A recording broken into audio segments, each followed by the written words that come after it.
that when I was told the children and I should bring a tribute to you, and that there was a deadline for its submission, because it had to go to print, as I cried. How does one cram a lifetime of memories into a few words? How does one put full stop to a life so well lived, a life so generous, so fruitful, that it has gifted me two beautiful souls who look like mannerisms are very Victorian. Nice of you.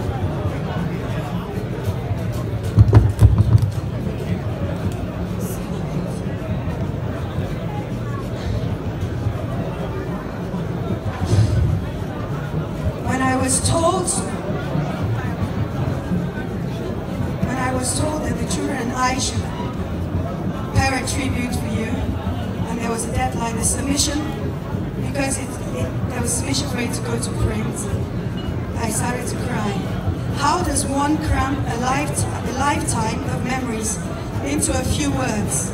How does one put a full stop to a life so well lived, a life so generous, so fruitful, that it has gifted me with two beautiful souls, who look like a mannerisms, the very ultimate of you.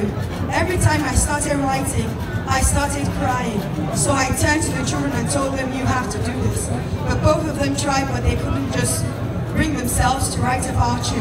In the past, so it was passed back to me. My husband, my personal excellency, Ademola Razak Seriki, Atanda, Otumare of Lagos. Real love sees no fault. My anointed gift from Allah, my blessing, my prayer, my partner, my heart, my mentor, my teacher, my protector, my inspiration, my great love, my handsome baby boy, my prof, as I called you, my companion. How do I even begin to encapsulate in these few words just how amazing you are? To the outside world, you are a successful, accomplished diplomat, public officer, and leader of men. But to us, you are much more than that. You are husband and father. And what an honor it was to be not just married to you in eyes of Allah, but to have a blessing of bearing two amazing children for you, and to watch you in astonishment as you found time, despite your hectic schedule, to parent fully, loving and intentionally. It was important to you that Ademola Jr. and Amani received everything they needed to have a full and happy childhood, to grow up to be responsible adults. You were mindful of the need for a world-class education for them, and you didn't hold back.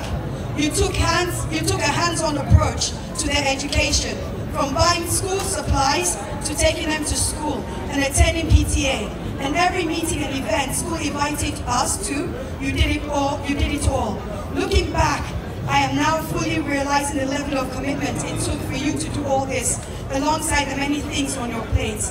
My wonderful husband, you were a father and a half, and getting the children ready for the world wasn't enough for you. The hereafter was also a concern to you. So you also spent time focusing on their religious education.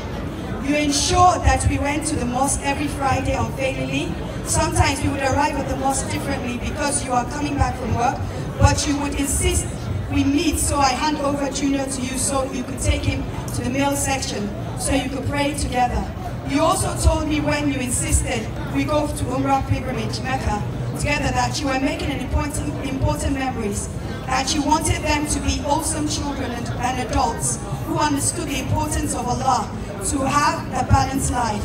At home you were our Imam, and during Ramadan we would have a competition to see who would finish reading the Holy Quran. The children, of course, never stood a chance, but I always tried to win, and always woefully failed because you always finished the Holy Book before me, sometimes twice in Ramadan. My love, you led by example. Your faith was just something you verbalized, you lived it fully, and spent your time and energy affectionately showing our children were brought up in godliness. You amplified the special loving kindness preached by the Prophet Muhammad ﷺ. Both mental and physical fitness were important to you. You introduced us all to golf, thereby ensuring that as a family, we could have pastimes we loved and shared together.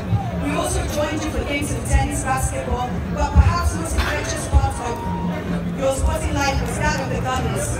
We all became avid Arsenal fans because of you. My darling, I wish you were here to see them top the league on the verge of Premiership history. These brilliant, loving and fun times are now indelible in our minds.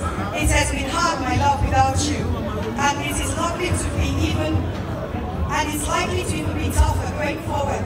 But I remain eternally grateful to Allah subhanahu wa ta'ala for our time together. I would not exchange my life with you for anything. May Almighty Allah continue to bless you. May Almighty Allah forgive you, pardon all your sins, grant you the highest level of Jannah figures.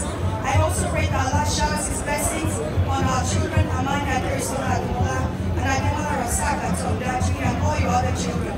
May He help us raise them to be human beings you can be proud to for your children. May He give them fortitude to raise them the way you want me to. May He give me fortitude to raise them the way you want me to raise them. Look down on us and bless us, my darling. Those of us that love you and who you love, intercede for us so we can receive grace to deal with the loss. Because I won't like I'm finding it hard to ask us. You are God who will look after me in this world. Who comes with me in the time of distress? Who can I love? Who do I discuss kids with in school? Send pictures to on activities and have on a day-to-day basis. You left too soon. It's too far. But Allah will I know. He knows me. I trust Him. Ladies and gentlemen, put your hands together for Mrs. Solape Seriki. Mrs. Solape Seriki, thank you so much. And before we go on, it is